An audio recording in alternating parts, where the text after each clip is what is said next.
What's going on, guys? Welcome to Sandbox Xplorer.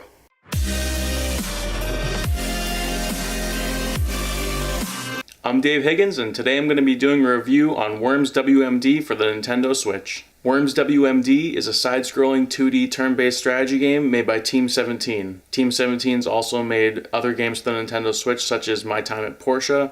They made the Overcooked games. They made the Escapist series, Yooka-Laylee, amongst others. Now, I know that the Worms series has been around for a long time, and it's always been set up with the 2D side-scrolling turn-based strategy style. And even though I was aware of the games, I never really played one before, except for one, and that was Worms 3D on the GameCube. That game was loads of fun. I sunk so many hours into that game. I played a lot with my sister, and we had a blast with that game. I wouldn't mind seeing that pop onto the Switch, or maybe a new version of it, so putting that out into the ether. That being said, on to the review. In Worms WMD, you have a single player mode and you have a multiplayer mode. Single player is comprised of training, campaign, challenge, extra, and bonus. As you browse through each tab, you can see different missions available for you to select from that each have different prerequisites to meet before you can unlock the next one and move on. When you select multiplayer, you have a few different options to choose from.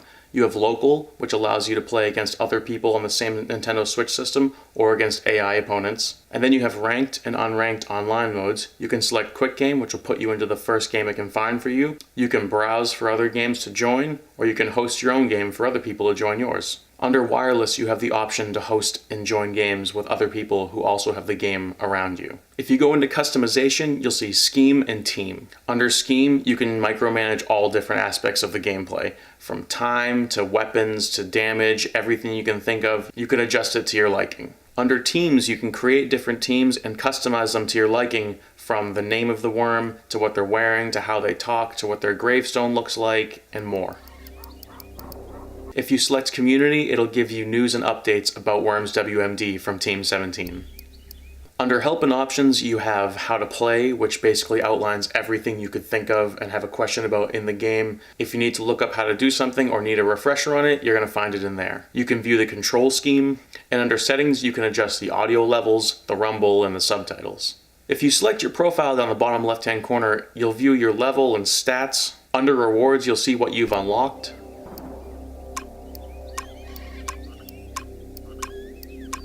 And under Recipes, you can view what you need to craft different weapons, and you'll see a green check mark next to ones that you've already crafted in-game. Now when you go to local multiplayer, it'll bring you to the lobby. Here, you can select which map you'd like to play, you can set a few different parameters for the game, you can add other human-controlled players, or you can add AI-controlled players. You can select the team color and how many worms start. The default is 4.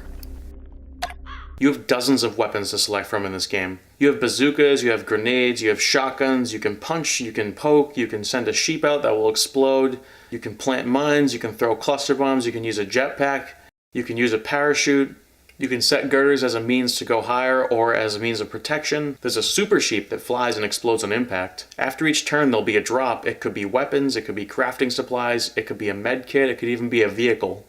As you collect crafting supplies, you can use your turn to create a weapon to use on a future turn. For certain weapons, such as the grenade or the bazooka, the wind will affect the trajectory of the projectile, so be careful when aiming. Sometimes you'll be really close to another worm, and it'll be really easy for you to punch them, drop dynamite on them, drop a mine on them, shoot them with a shotgun, even shoot them with a bazooka, but be careful you're not too close or you might get friendly fire. Gonna send you back from whence you came. But sometimes you might be really far away or have obstacles in front of you, and that's when a jetpack really comes in handy. It's limited, but you have enough to get pretty much anywhere you'd like to get to, within reason. You might use it to collect some boxes on the way, and then once you get to your destination, give 'em hell. Gonna send you back from whence you came. Throughout any given map, you'll find oil barrels and you'll find mines scattered about. When you get too close to a mine, it's gonna start to go off, you'll hear it start to beep, and then if you're not far away enough, by the time it goes off, you're gonna get damaged. Place is on fire. Sometimes this can be used to your advantage as you go by. You can actually set one off and then continue on your way, damage a worm with that mine, and then go finish your attack elsewhere. The oil barrels can be tricky because if they blow up when you're near them, you're gonna get incinerated, but you can use them to your advantage and you can incinerate other worms. If you find a vehicle on the map, like a tank or a helicopter, you walk up to it and you press X. If there's another worm inside of it already, they'll get kicked out, and if it's empty, you'll just hop in. You move around to the desired location, and then if you have a worm in sight, you open fire. When you do manage to kill an enemy worm, or if an enemy worm manages to kill you, that worm will pull out a plunger, detonate it, and blow up, causing damage to the ground and any worms right next to it, so be careful not to be next to another worm when they die. If you do a high amount of damage or you kill another worm, it'll show you a replay afterwards. After you complete an attack, you have a few seconds to move away and try to get to a safe location for the enemy's turn.